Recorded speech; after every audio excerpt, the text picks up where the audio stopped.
Issue 16. We start out with a plot that insults my intelligence, as some of the talking animals actually buy that Eggman became good because he's handing out Christmas presents. Even though 1, those presents would probably have bombs in them, and they should assume that. And 2, he became evil because a machine containing most of the evil in the world exploded on him. So there's really no way to redeem himself from that. Oh my god, and even Tails believes this. I thought at least the game characters would be spared instead of it just being Sonic. Tails celebrates how he got some cool power sneakers, and then as Sonic starts to give Eggman another chance, it's revealed that of course Eggman is plotting against the heroes. During a Christmas party, there's a Deus Ex Machina where a robot gets drunk, and because of that, he gives Sonic the warning that the Eggman in front of him is actually a robot with a bomb inside. How can a robot get drunk? You get drunk because you're organic. Or is he drinking a liquid that's designed to get robots drunk for recreational purposes? But this is Eggman we're talking about, who overworks even badniks. Why give them any sort of recreation when you're that stupid of a boss? Sonic picks up the melting robot Eggman and throws him off a cliff, which I'm sure he really enjoyed and wished it was the real Eggman, as the robot explodes. Then Sonic tells Tails, "When are you gonna learn? I'm never wrong." And they say Sally's the Mary Sue. At least the discount Sally here is called out on wondering if Sonic died in the explosion by being asked if she thinks Sonic's a wimp. Though discount Sally's too good for her, as she's nothing like her. Eggman complains that he hates Christmas. So what, did his parents have a terrible Christmas for him? When some robots give him presents, he just tells them that they're obviously underworked if they have time to go shopping. It makes them work in double shifts over Christmas, instead of encouraging them to give him more presents. Logically, being a boss like this would mean productivity would be drastically decreased because of overworking exhaustion, but he'll never learn that lesson. This story was by Mark Miller, and was some more harmless fun, as Eggman uses a fake double of him with a bomb in him to give Christmas presents and try to kill Sonic when he's off guard. The problem is, we'll first have to complain about the fact that we don't get to see what's in those presents, and people just blindly trust him without seeing that. And since Tails' new power sneakers don't seem to be a problem to him, I guess those are actual presents, which is good for keeping the ruse, I guess. But it's surprising that he didn't just make the presents bombs to begin with. Maybe he assumed the heroes would go for a bomb squad at seeing them anyways. But the real problem is that not only do the animals buy that a guy who turned evil from absorbing evil could turn good, but the game is given away because the robot got drunk, which would never happen. Look at Futurama, the robots only get drunk there when they're low on power, as they run on alcohol. So if anything, it would have made more sense if the robot was acting drunk because he was low on power. Though why he would be, I don't really know. Overworked, I guess. But why let an overworked robot in on a party and give the game away that Eggman's still evil?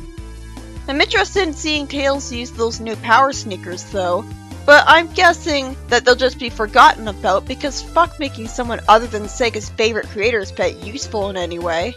Why even bring them up then? Oh, there's another story. I was used to just one Sonic story per issue. Sonic complains about Tails slowing him down because he's in a real hurry and says, "Just for once, stay out of my way."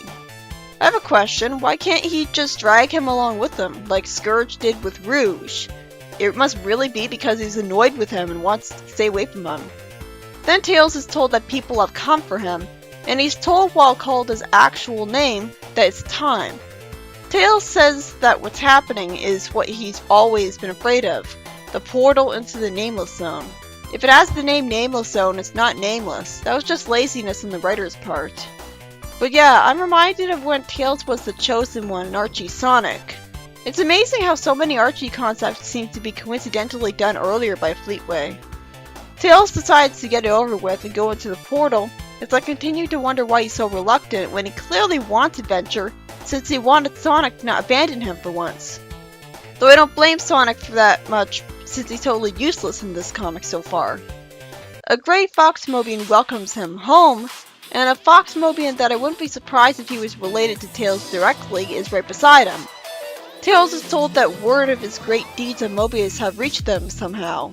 You'll notice I'm saying somehow a lot here. I know that the comic starts out in the middle of the action with no real beginning, so there's the impression the heroes have gone on a lot of adventures before this that we haven't seen, This is getting ridiculous. I feel like I'm missing a lot of stories here.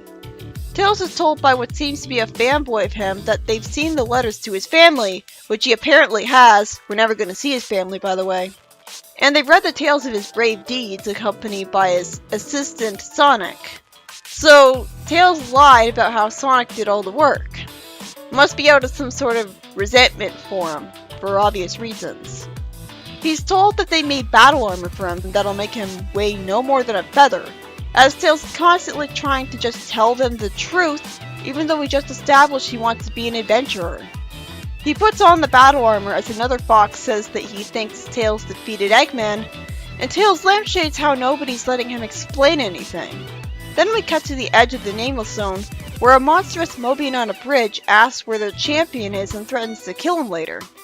And the story just ends there, as I'm wondering why Tails didn't just tell them the truth if he wanted to so badly. This story was by Nigel Kitching, and it's about the consequences of Tails, off-screen, lying in letters to his family in the Nameless Zone that he's the main hero of the world and not Sonic. What was forcing him to lie anyways? I know he wants to be the hero, but still. Either way, he gets given battle armor, making him lighter, and is forced into battle without being given a chance to explain himself at all, making it feel arbitrary, as we don't even see Tails decide to give up for a good reason. Like, the consequences of telling the truth scare me. I'm more interested in the story following up on this, but the people who don't let him talk look like complete idiots here.